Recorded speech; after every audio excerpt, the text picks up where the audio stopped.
विक्रमाय गुह्यप्रवराय गुरवे गुणगुरवे गुरुदैत्यकलाक्षेत्रे गुरुधर्मसदाराध्याय गुरुपुत्रपरित्रात्रे गुरुपाखण्डकण्डकाय गीतसाराय गीततत्त्वाय गीतगोत्राय धीमहि भूतगोत्पाय गन्धमन्दाय ಆರಂಭ ಮಾಡ್ತೀನಿ. ಎಲ್ಲರೂ ಬುಕ್ಸ್ ತೆಗೀರಿ.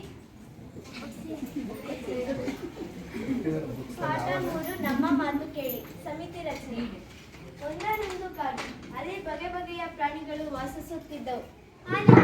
ಆ ಕಾಡಿನ ಅಧಿಪತಿ ಆಗಿತ್ತು. ಅದು ಆಗಾಗ ಸಭೆ ಕರೆದು ಅವುಗಳ ಕ್ಷೇಮ ಸಮಾಚಾರವನ್ನು ವಿಚಾರಿಸುತ್ತಿತ್ತು. ಊರಿನಲ್ಲಿರುವ ಪ್ರಾಣಿಗಳೊಂದಿಗೆ ಸ್ನೇಹ ಬೆಳೆಸಿತ್ತು. ಅವುಗಳನ್ನು ಸಭೆಗಳನ್ನು ಪಾಲ್ಗೊಳ್ಳಲು ಅವಕಾಶ ನೀಡುತ್ತಿತ್ತು. ಉತ್ತಮ ನಾಯಕತ್ವ ಗುಣ ಹೊಂದಿರುವ ಆನೆಯು ಎಲ್ಲಾ ಪ್ರಾಣಿಗಳಿಗೂ ಮೆಚ್ಚುಗೆಗೊಳಿಸಿತ್ತು.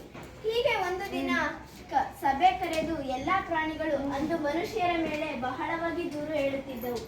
ಮನುಷ್ಯನಿಂದ ಆಗುತ್ತಿರುವ ತೊಂದರೆಗಳು ಹಾಗೂ ಪರಿಹಾರಗಳು ಕುರಿತು ಚರ್ಚಿಸಿದವು.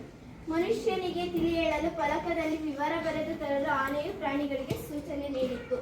ಅದರಂತೆ ಪ್ರಾಣಿಗಳು ಈ ದಿನ ಸಭೆಗೆ ಸಿದ್ಧವಾಗಿ ಬಂದಿದ್ದವು. ಅದರ ಬಗ್ಗೆ ನಾನು ತಿಳಿಸುತ್ತೇನೆ. ಮೊದಲಾಗಿ ನಾನು ಎತ್ತು ಬಗ್ಗೆ ಹೇಳುತ್ತೇನೆ. ಎತ್ತು, ನಮ್ಮನ್ನು ಹೆಚ್ಚು ಹೆಚ್ಚು ದುಡಿಸಿಕೊಳ್ಳುತ್ತೀರಿ, ಕಡಿಮೆ ಆಹಾರ ನೀಡುತ್ತೀರಿ, ನಮ್ಮ ಸೇವೆ ಬೇಕು, ನಾವು ಮಾತ್ರ ಬೇಡ ಅಲ್ಲವೇ? ನಮ್ಮ ಸೇವೆಯನ್ನು ಮರೆಯುತ್ತೀರಿ, ದಯ ಇರಲಿ ಸಕಲ ಪ್ರಾಣಿಗಳಲ್ಲಿ. ಜಿಂಕೆ, ನಮ್ಮ ಬದುಕಿನ ಆಧಾರಾತ್ಮ ಕಾಡು, ಅದನ್ನು ನಾಶ ಮಾಡುತ್ತಿದ್ದೀರಿ. ನಮಗೆ ತಿನ್ನಲು ಹುಲ್ಲಿಲ್ಲ, ಮಲಗಲು ಮರದ ನೆರಳಿಲ್ಲ.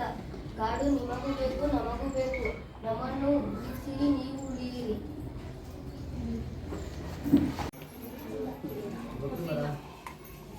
ಕಾಲಗಳೆಂದರೆ ನಡೆದ, ನಡೆಯುತ್ತಿರುವುದು ಮತ್ತು ನಡೆಯುವುದು, ಇವುಗಳನ್ನು ಸೂಚಿಸುವುದೇ ಕಾಲಗಳು. ಇವುಗಳಲ್ಲಿ 3 ವಿಧ. ಭೂತಕಾಲ. ಭೂತಕಾಲ ಅಂದ್ರೆ ಆ ಭೂತಕಾಲ ಅಲ್ಲ ಮಕ್ಕಳೇ. ಭೂತಕಾಲ ಅಂದ್ರೆ ನಡೆದ, ಆಗ್ಲೇ ನಡೆದೋಗಿರೋದು, ಅದನ್ನು ಭೂತಕಾಲ ಎಂದು ಸೂಚಿಸುತ್ತದೆ. ಎರಡನೇದು ವರ್ತಮಾನ ಕಾಲ.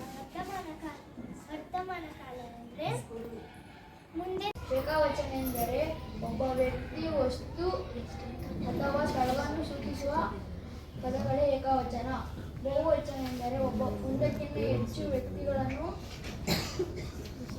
ವಸ್ತುಗಳನ್ನು ಸೂಚಿಸುವ ಪದಗಳೇ